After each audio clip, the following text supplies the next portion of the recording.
Hello guys, welcome back to the channel, and it is going to be a little bit of a trip down memory lane as we're actually going to be doing a Trails specific video for the first time in like ages it seems.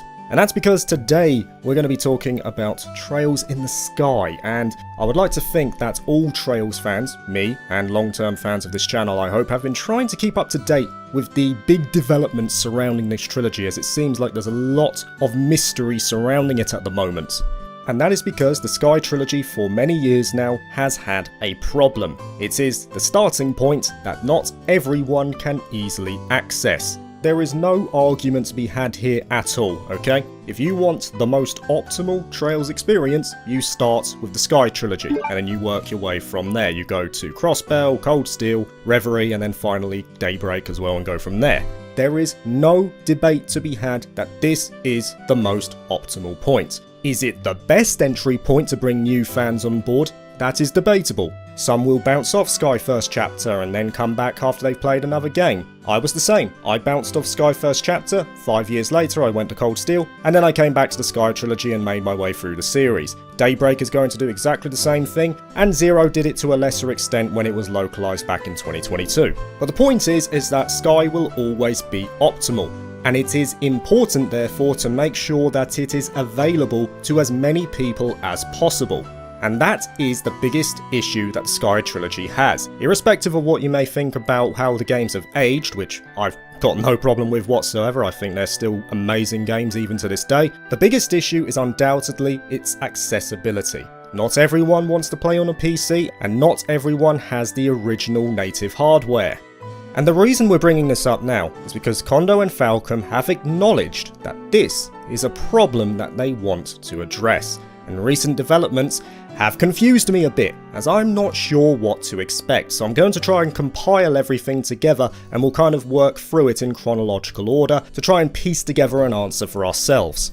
So if we recount the events up till now, back around September 2023, Kondo stated that the company were working on 2 titles. One game to be announced at the usual time come the end of the year, that being Kaino Kiseki at the shareholder meeting, and another title not related to Trails or Ys. Okay then, now if you skip forward to December, where Kaino Kiseki was eventually announced, a lot of stuff came out in addition to that. It was here that Kondo expressed his desire to revisit the Sky Trilogy in some way. Speaking to RPG Site, he was quoted as saying, "We're always thinking about ways to make our earlier titles available to more players. As for Trails in the Sky, we've noticed strong demand for the title both domestically and abroad. As such, we too want to figure out a way to make it available once again for modern platforms. While the Trails series has grown quite long, we consider Trails in the Sky to be our own ideal entry point to the series. We want to re-release the games in some form, so we ask our fans to wait a little while longer while we consider our options." Now by itself, this wouldn't really mean much, as Kondo has been saying this for quite a while now, but as a follow-up to this, Falcom also shared their development pipeline, where there was a notable entry for not only that previously announced title not related to Ys or Trails, which we now know is the sequel to Tokyo Xanadu, but also suspended development of 3 ported titles, which is where the first seeds of anticipation started to sprout for the Sky Trilogy getting some sort of modern treatment. A month later, in January 2024, more wood was put on the fire.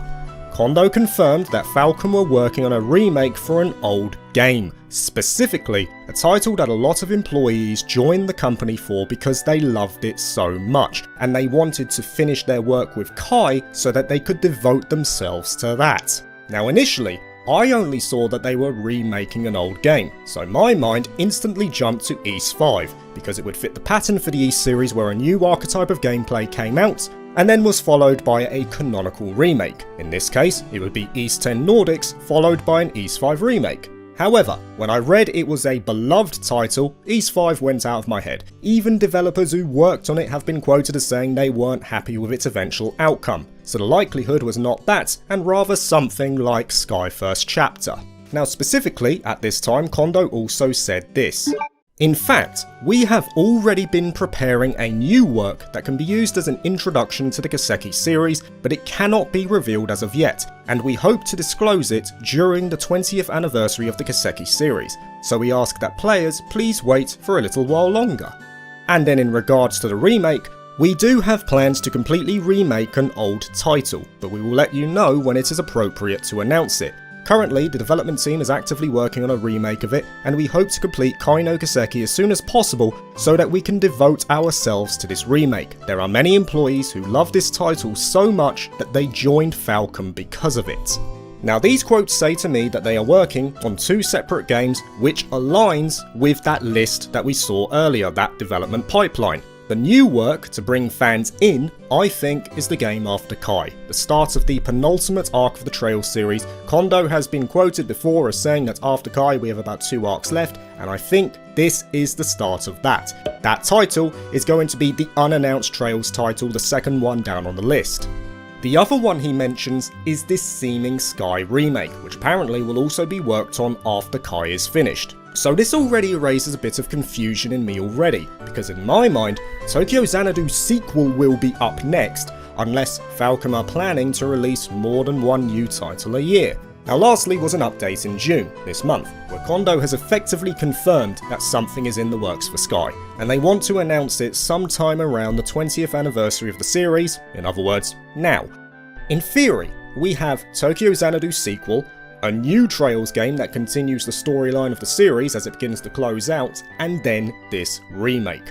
And this is why I am confused. We know Falcom are looking to push themselves a bit more going forward. Their plan was to release more games in a year, but to remake the Sky trilogy, I'll be very surprised if we get full-on remakes of the trilogy. And that's because Le Burl, up till now, has not been realised with either the fire engine they used for Cold Steel or the in-house engine used by Falcom today.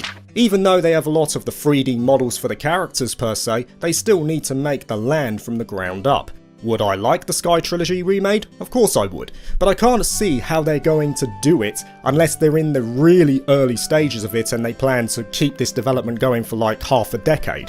And if, for example, they only intend to remake Sky First Chapter, for instance, that makes even less sense to me. If the intention is to alleviate the Sky problem by making the games available on modern platforms, then surely the entire trilogy gets addressed, not just one game.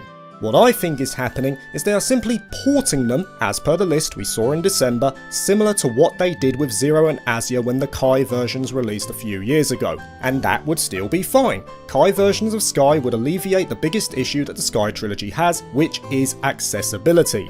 No doubt, something needs to be done with the Sky games though. They cannot continue to be locked to just PC and the native hardware, especially as the series starts to gather more fans worldwide. If Kondo is to be believed, their full plans will be revealed in due course. We're just gonna need to keep an eye out for it. Thank you for watching this video. If you liked it, please like and subscribe for more JRPG content and consider joining my Patreon if you're interested. Peace.